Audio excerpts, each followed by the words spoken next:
TV ન્યૂઝમાં આપનું સ્વાગત છે।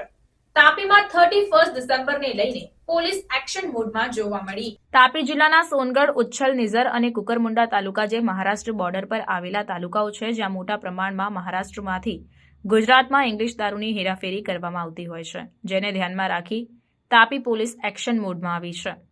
હાલ 31 ડિસેમ્બર નજીકમાં હોવાથી અને લોકો નવા વર્ષની ઉજવણી કરવા માટે તૈયારીમાં છે, તો બીજી તરફ બુટલેગરોને નવા વર્ષનો રંગ ચડ્યો હોય અને મહારાષ્ટ્રમાંથી ગુજરાતમાં ઇંગ્લિશ દારૂની હેરાફેરી કરવાની તૈયારીમાં તેઓ જોતરાયા છે, જેમાં બુટલેગરને સફળતા નહીં મળે તેને ધ્યાનમાં રાખી નિઝર ડિવિઝનના ડીવાયએસપી ઈશ્વર પરમાર દ્વારા 31 ડિસેમ્બર નિમિત્તે તાપી જિલ્લામાં કોઈ અનિચ્છનીય બનાવ ન બને તેના અનુસંધાને મહારાષ્ટ્ર બોર્ડર પર આવેલા સોનગઢ, ઉચ્છલ, નિઝર, કુકરમુંડા તાલુકામાં આવેલ મહારાષ્ટ્ર બોર્ડરના ચેકપોસ્ટ પર ચેકિંગ હાથ ધરવામાં આવી રહી છે।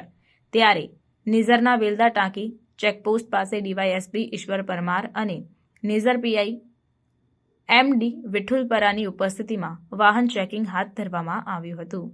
રિપોર્ટર સરવર પારવી, તાપી।